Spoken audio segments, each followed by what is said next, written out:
കണ്ണൂരിന്റെ നെല്ലറയായ ഏഴോത്തെ നരിക്കോട്ട് വയലിൽ ഞാറുനടിയിൽ ഇത്തവണ തമിഴ് നാട്ടുപാട്ടിന്റെ പശ്ചാത്തലത്തിലാണ്.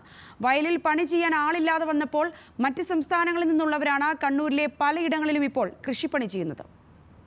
കണ്ണൂരിന്റെ നെല്ലറയാണ് ഏഴോംപാടം.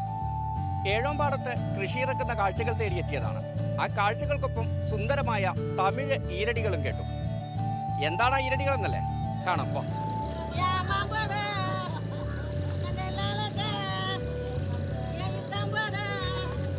കാലം തെറ്റിയ കാലവർഷത്തിന്റെ കരിമേഘങ്ങൾ തലയ്ക്ക് മുകളിലുണ്ട്. എങ്കിലും പെയ്യാതെ മടിച്ചിരിപ്പാണ് മഴ. എന്നാലും മണ്ണൊരുക്കി വിത്തിറക്കാതെ ഈ നാടിന് മനസ്സുറക്കില്ല. ഇത് ഏഴോം നരിക്കോട്ട് വയൽ. കണ്ണൂരിന്റെ നെല്ലറയെന്നാണ് ഏഴോം അറിയപ്പെടുന്നത്. കൃഷി ജീവശ്വാസമാണെങ്കിലും പുതിയ തലമുറ ഇറങ്ങാതായതോടെ പണി ചെയ്യാൻ ആളില്ലാത്ത പ്രതിസന്ധിയിലാണ് ഏഴോത്തെ നെൽകൃഷി. അങ്ങനെയിരിക്കെയാണ് ഏഴോം വയലിനെ വീണ്ടും പച്ചപ്പണിയിക്കാൻ അവരെത്തിയത്. തമിഴ് ഈരടികളുടെ താളത്തിൽ അവർ ഞാറുനട്ട് മുന്നേറുകയാണ്.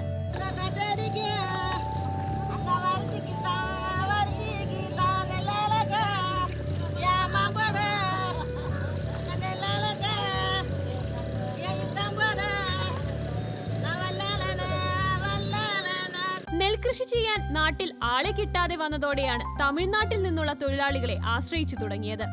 60ഓളം പേരാണ് ഇത്തവണ കൃഷിക്കായി എത്തിയത്. കഴിഞ്ഞ 4 വർഷമായി കണ്ണൂരിലെ വിവിധ പാടങ്ങളിൽ ഇവർ എത്തുന്നുണ്ട്. ഇവർ എത്തിയത് വലിയ ആശ്വാസമാണെന്നാണ് സമീപത്തെ കൃഷിക്കാരും പറയുന്നത്. മലയാളീസുകൾ ഒരാളുമില്ല. ഇപ്പം പുറത്തുനിന്നാണ് ആളെ കൊണ്ടുവന്നിട്ട് നമ്മൾ കൃഷി ചെയ്യുന്നത്.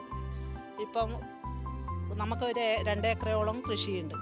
ഇപ്പം പാട്ടത്തിനായാണ് നമ്മൾ കൃഷി എടുക്കുന്നത്. ഇപ്പം ആളെ കിട്ടാതെ ബുദ്ധിമുട്ട്. പുതിയ തലമുറ കൃഷിയെ കൈവിട്ടെങ്കിലും പ്രായം തളർത്താത്ത ആവേശവുമായി ചിലരൊക്കെ ഇപ്പോഴും പാടത്തെ ചെളിയിലേക്കിറങ്ങുന്ന കാഴ്ചയും ഇവിടെ കാണാം. 10ാം വയസ്സിൽ തുടങ്ങിയ കൃഷിപ്പണിയോടുള്ള ഇഷ്ടം കൊണ്ടാണ് ജാനകിയമ്മ ഇത്തവണയും പാടത്തിറങ്ങിയത്. ചെറുപ്പം തൊട്ടിട്ട് 10 വയസ്സിലായി അവനെ സ്വന്തം കൃഷിയിൽ അത് തന്നെ ഇന്ന് വരെ എടുക്കുന്നു. ഇത് സ്വന്തം കൃഷിയാണ്. അതുകൊണ്ട് വന്നു മോൻ കൂട്ടി കൈ മുടിച്ചിട്ട് വന്നു വിട്ടവരെ ആഗ്രഹത്തിൽ. അരിക്കും പച്ചക്കറിക്കും വേണ്ടി മാത്രമല്ല, കൃഷിപ്പണിക്കായുള്ള തൊഴിലാളികളുമായി അതിർത്തി കടന്നെത്തുന്ന വാഹനങ്ങളെ കാത്തിരിക്കുന്നവരാണ് മലയാളികൾ. ഇതിനിടയിലും കൃഷി ഈ നാടിന് കൈമോശം വന്നിട്ടില്ലെന്ന പ്രതീക്ഷ നൽകുകയാണ് ഈ അയൽവാസികളും പാടത്തിറങ്ങുന്ന ട്രാക്ടറുകളും. ഞാറ് നടാൻ നാട്ടിൽ ആളെ കിട്ടാതായപ്പോൾ തമിഴ്നാട്ടിൽ നിന്നുള്ള തൊഴിലാളികളെത്തിയാണ് കണ്ണൂരിലെ പാടങ്ങളിൽ ഇപ്പോൾ ഞാറ് നടൽ നടക്കുന്നത്.